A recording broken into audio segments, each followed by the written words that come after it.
kagadanan? Sino si kamatayan? Who is death? When death extends hands to you, will you take them?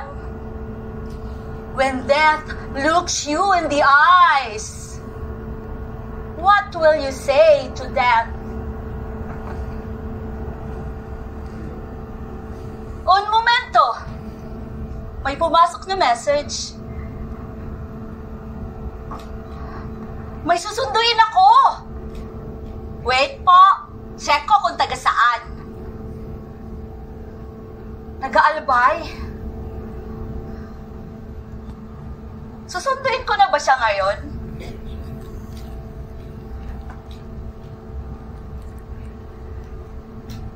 Teka lang. Bakit ako? Ako ba may kasalanan? Bakit ako lagi ang sinisisi nyo?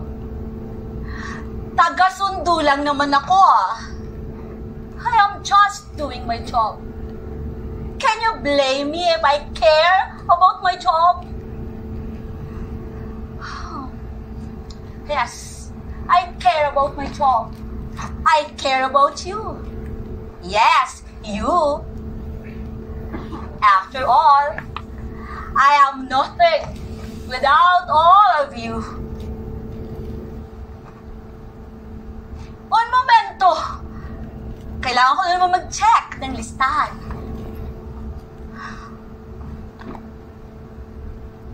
Ganun talaga? Nasa Legazpi ang isusunod ko, susunduin. Sige. Ganito kasi yun. Marami sa inyo ay nagsasabi at naniniwala na ang kamatayan ay isang prosesong hindi naiiwasan o hindi nawawakasan. Come to think of it, di nga ba't mabenta ang mga sales ng punerarya? O di ba, I am one of the two constants in this world, change and death. I have been here since time immemorial, and I have been here, listening to the beats of your hearts. I have been here, listening to the prayers. Kaya lang, wala akong magagawa. I have to follow orders. You know, sumusunod lang ako. Ngayon, ano nga ang sinasabi ng mga ahente?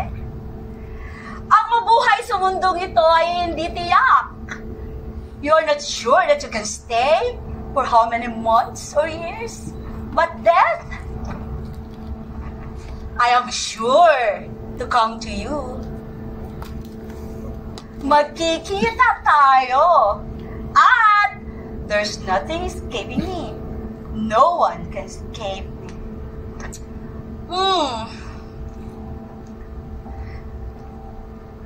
Come to think of it again, there are a lot of artists who are fascinated by me. E di nga ba ang daming mga manunula at mandudula na nagsulat tungkol sa akin? Ano nga yung sabi ni Hermenio Beltran? Sabi niya, death is inevitable. We are leaves on life's tree.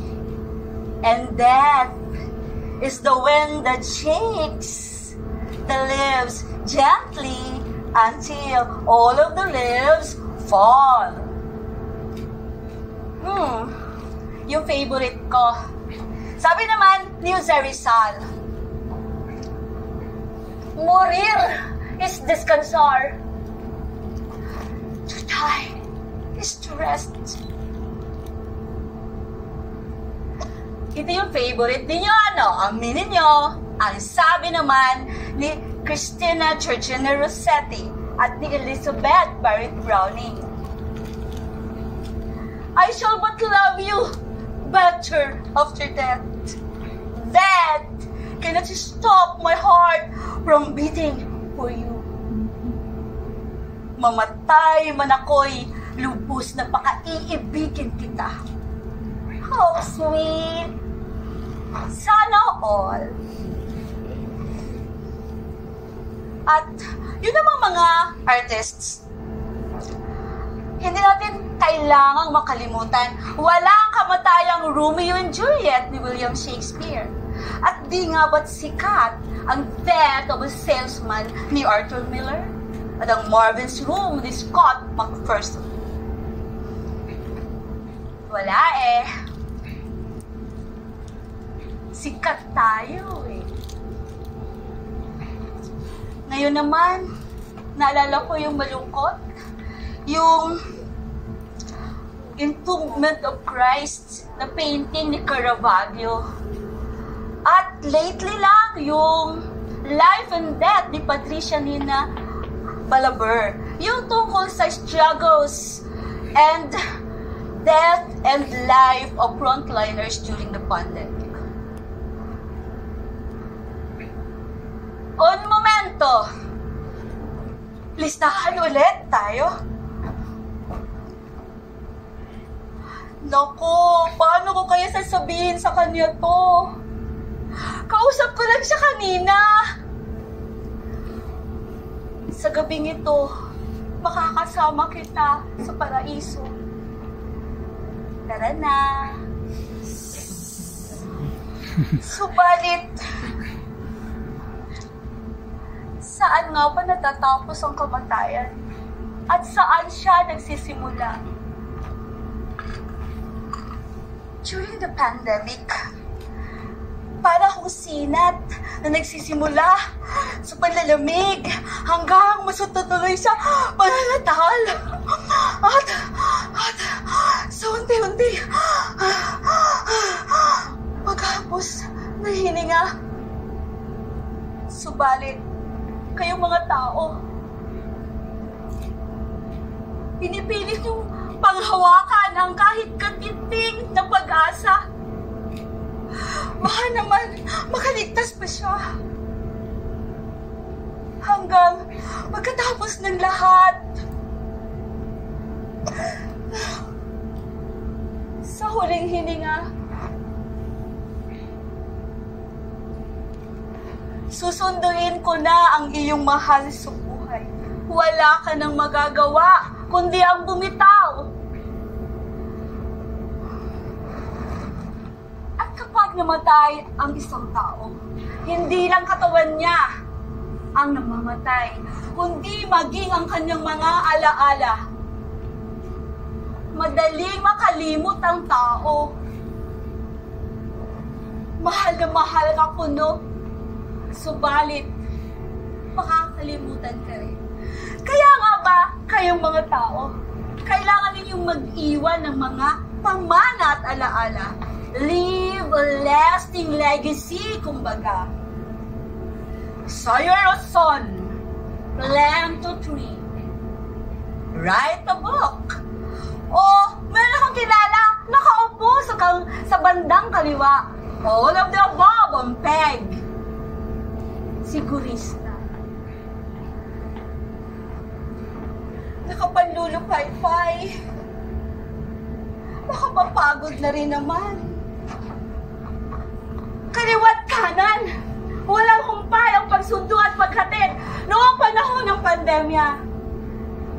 Nabibingi ako sa mga panaghoy at sa mga pakiusap na huwag muna. Para bang it was World War all over again.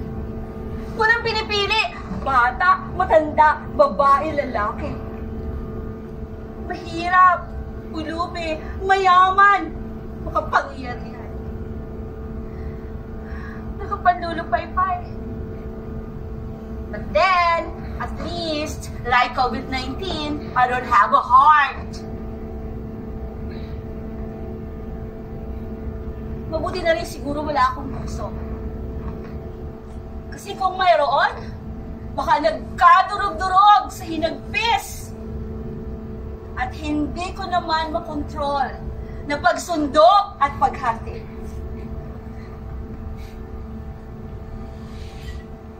On momento, Meron pa? 4 na sila. May panlima? Nako, kapapanganak pa lang niya. At narinig ko ang kanyang ina. Gusto niya paglaki ng kanyang baby girl, maging theater actress. Susunduin ko na.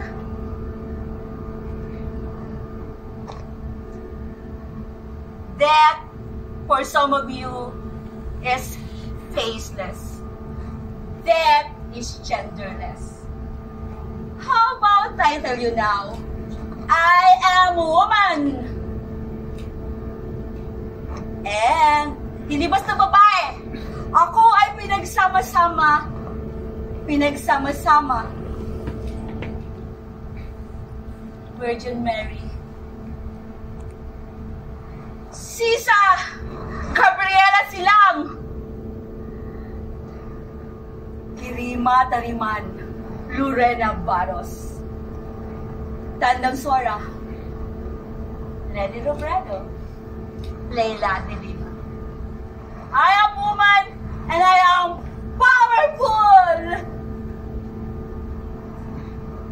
So, whatever you think of me, whoever you think that I am, don't forget. I am woman. And I am death.